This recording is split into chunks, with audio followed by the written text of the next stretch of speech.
Allez, un petit truc rapide avant la pause.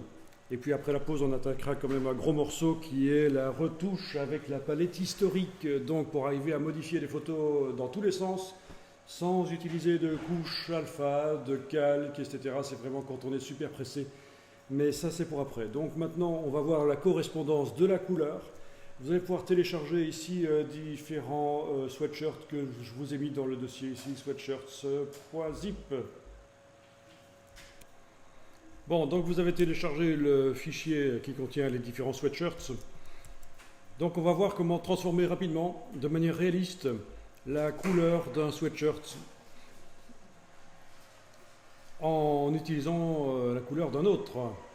Et donc typiquement, ça vous servira quand vous ferez du e-commerce éventuellement. Mais ça peut servir aussi dans plein d'autres contextes. Donc voyons un peu ça. J'ouvre les sweatshirts. Bien. Je vous avais dit qu'il y avait une petite blague. Et oui.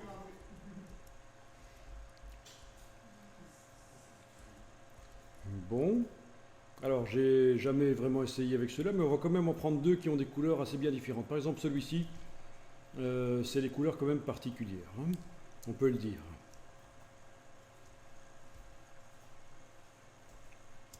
Et on va essayer de le mettre sur quelque chose qui a une... Par exemple sur celui-là. Voilà, si je veux donner à celui-là la couleur de celui-là, on va tenter de faire ça.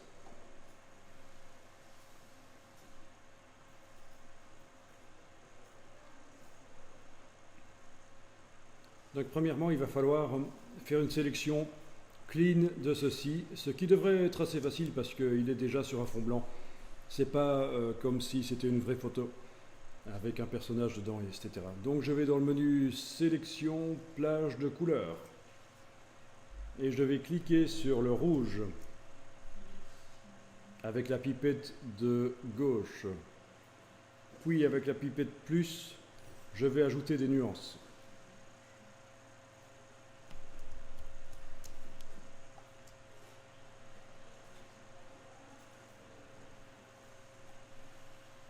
Bon, des nuances de rouge, voilà. Ça a l'air d'être pas mal.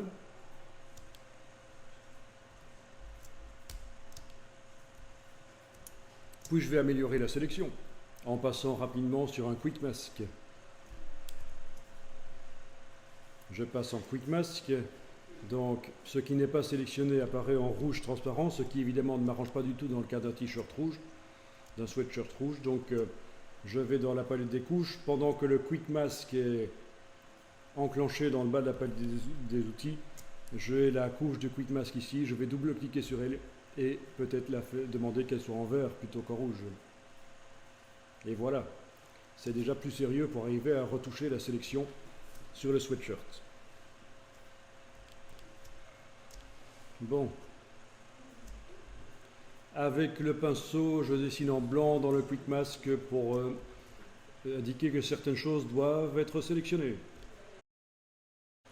Dans ce cas-ci, c'est important que la sélection soit propre au départ. On n'a pas vraiment le choix de la faire propre après. Contrairement à d'autres techniques qu'on avait vues où ça pouvait être pourri au départ, mais on pouvait rattraper après. Ici, pour la technique de la correspondance de la couleur, on a intérêt à ce que la sélection soit nickel au départ.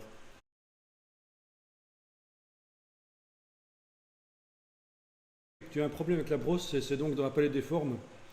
Au fur et à mesure que tu traces, elle devient plus petite. C'est parce que ici, dans dynamique de forme, tu as un verrou qui est fermé et ici fondu, tu es passé en désactivé. Voilà. C'est ça qui fait en sorte que la forme devient plus petite au fur et à mesure qu'on l'utilise. C'était le fondu.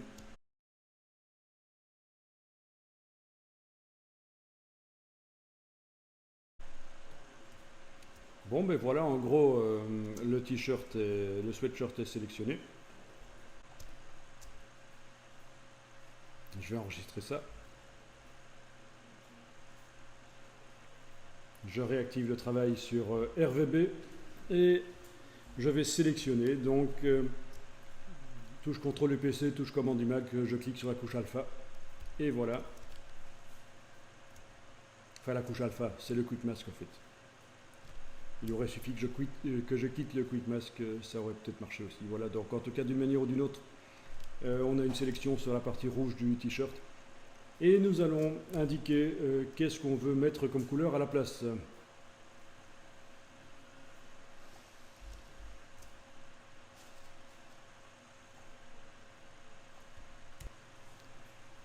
Donc pour ceux qui ont foiré, je vais donc mémoriser la sélection en tant que couche alpha et enregistrer le fichier, le compresser et le mettre sur le serveur.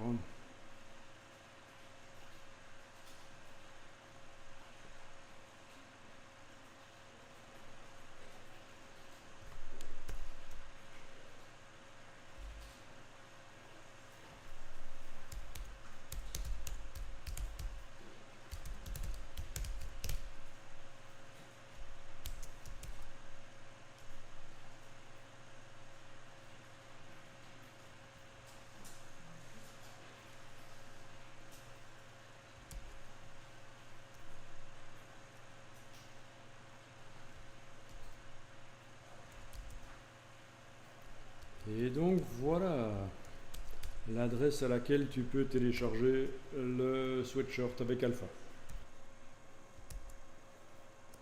Bien. Donc dans l'image qui contient le sweatshirt qui doit donner sa couleur à l'autre, je vais faire une sélection au lasso pour englober un maximum des nuances du sweatshirt.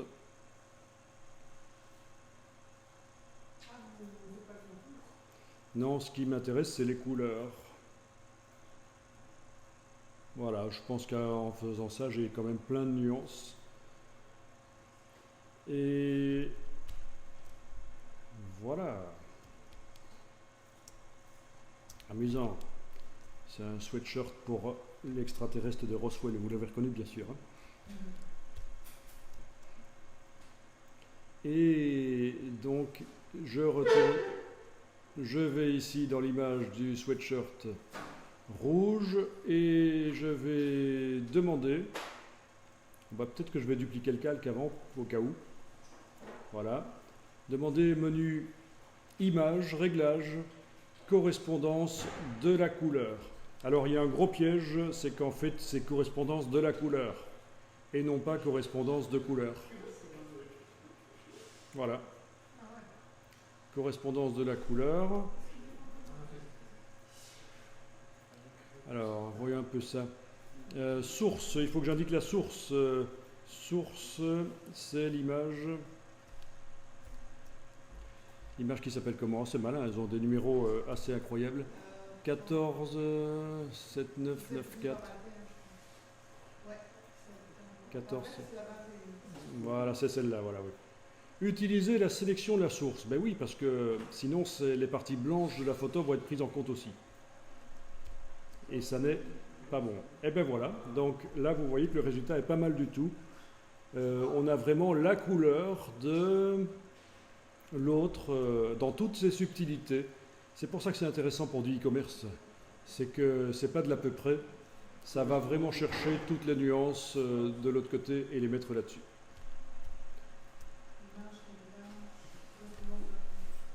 Bon, alors voyons peu. Calque, arrière-plan. Oui, c'est l'arrière-plan de cette image-là.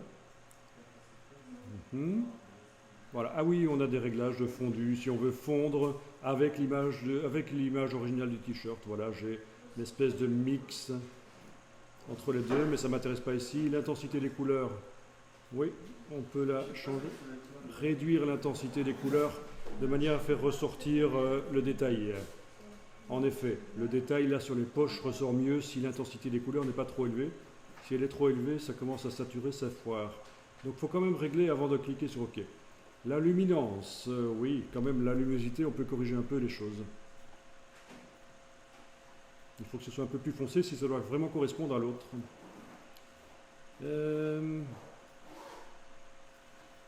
OK. Ah, ignorer la sélection lors de l'application des réglages. Ben oui, mais non, j'ai envie que ça tienne compte de ma sélection de mon sweatshirt que j'ai quand même passé 5 minutes à faire. Voilà. OK. Et voilà, c'est fait. Donc c'est quand même important que la sélection soit bonne au départ. Et on a quand même un petit problème, c'est des reflets ici, mais on va régler ça rapidement. Oui, on va essayer de régler ça rapidement avec le tampon. Donc je vais prendre le tampon en mode... je vais travailler sur le même calque. Enfin, je vais dupliquer le calque pour quand même garder un backup. Donc je duplique le calque, je travaille sur celui-là, et celui-là sera mon backup au cas où je foire. Ici, je vais prendre le tampon et dupliquer, vous voyez. Mais je peux faire mieux que ça. J'annule. Je peux mettre le tampon en mode couleur. Mode couleur, ça devrait marcher. Pour qu'il ne duplique que la couleur. Voilà, ça marche. Le tampon en mode couleur garde la luminosité de là où je travaille et remplace la couleur. Donc le tampon en mode couleur pour ne dupliquer que la couleur. Bonne astuce.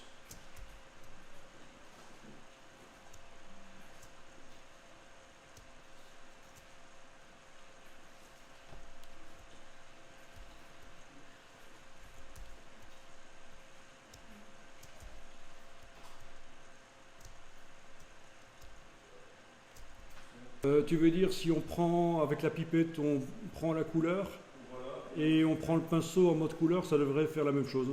Oui.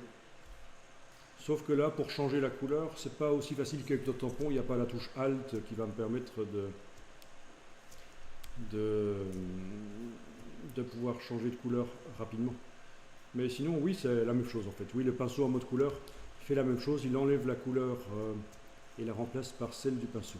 Ça garde la luminosité de là où je passe, mais ça oublie la couleur. La sélection n'était pas parfaite, mais bon, voilà. Là, je continue au pinceau, en mode couleur. Ouais, donc ça marche bien, pas de problème. Alors, ce qui est important, c'est que votre source contienne autant de nuances de luminosité que l'original. Parce que je vais vous montrer, si vous prenez une source qui a peu de gamme dynamique au niveau luminosité, ça va faire un truc bizarre. Bon, ok, on a compris pour ça, donc je vais enlever l'œil en face du calque, des calques là, je vais récupérer ma couche alpha.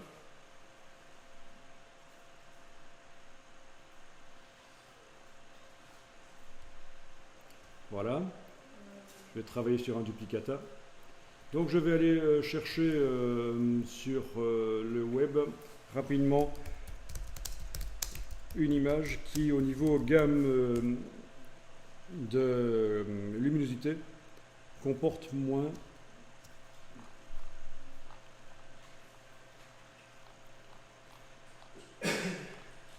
Bon bah essayons celle-ci éventuellement. Voilà. Est-ce qu'on peut pas l'avoir en meilleure qualité quand même? Apparemment non.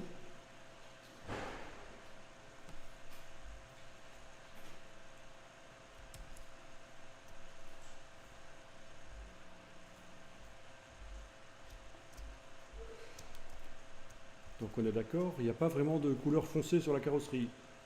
Je vais sélectionner, voilà, cette partie-là. Rien ne m'interdit avec la touche majuscule d'aller sélectionner aussi une autre partie. Ok, ça va être mon image source. Je vais sur l'image de mon sweatshirt.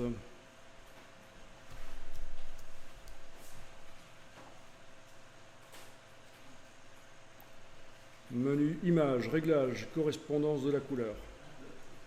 J'indique que ça va être la source, c'est celle-là. Voilà. Utiliser la sélection de la source, oui. Voilà, vous voyez ce que ça fait?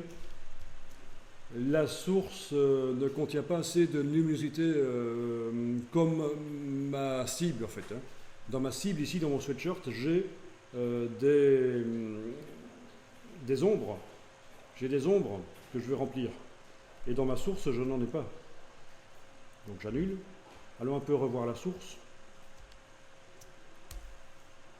Il faudrait qu'avec le lasso, j'arrive à inclure des ombres. Touche majuscule. Ça peut-être. Ça peut-être, oui. Ok, donc je reviens ici. Image, réglage, correspondance de la couleur. La source, là. C'est un peu moins pire que tout à l'heure. Mais c'est quand même pas génial, génial.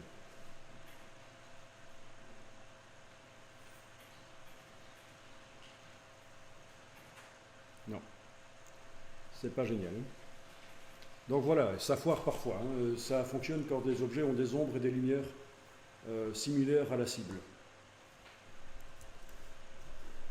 Typiquement, le jaune, là, ça pose des problèmes. Par contre, si j'allais chercher ça, il n'y aura pas de problème, ça devrait marcher.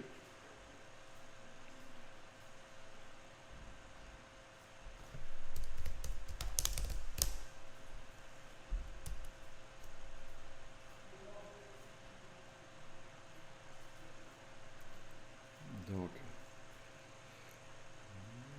englobons un peu tout ça, oui, tout l'arrière, là. Voilà. Ça devrait être pas mal. Ce truc-là, je ne sais pas ce que c'est. Voilà. Ok. Je viens travailler sur le sweat. Image, réglage, correspondance de la couleur. Elle s'appelle comment cette image? Voiture rouge, voilà. Et ça n'est toujours pas génial. J'annule. Et il va falloir inclure d'autres nuances.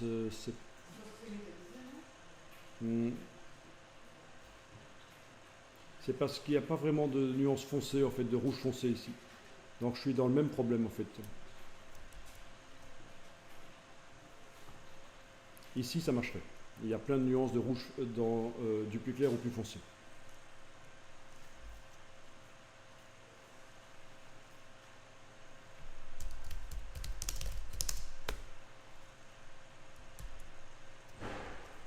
Bon, ça a été spécialement développé pour le e-commerce, en fait, cette technique-là.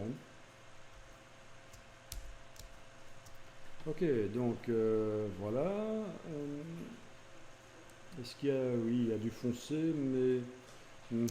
là aussi, voilà, je vais prendre le... Voilà, le foncé là. Ok. Foncé là aussi, voilà. Essayons maintenant sur le sweatshirt.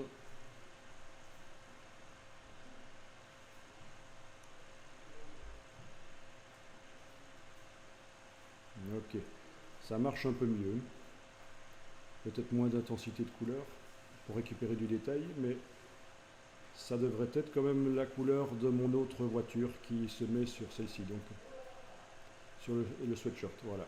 Luminance aussi pour récupérer du détail.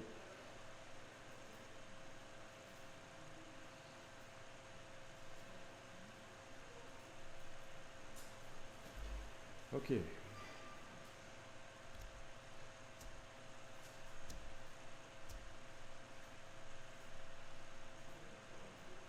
Voilà, donc dans la mesure du possible, c'est la couleur ici qui a été transférée sur le sweatshirt.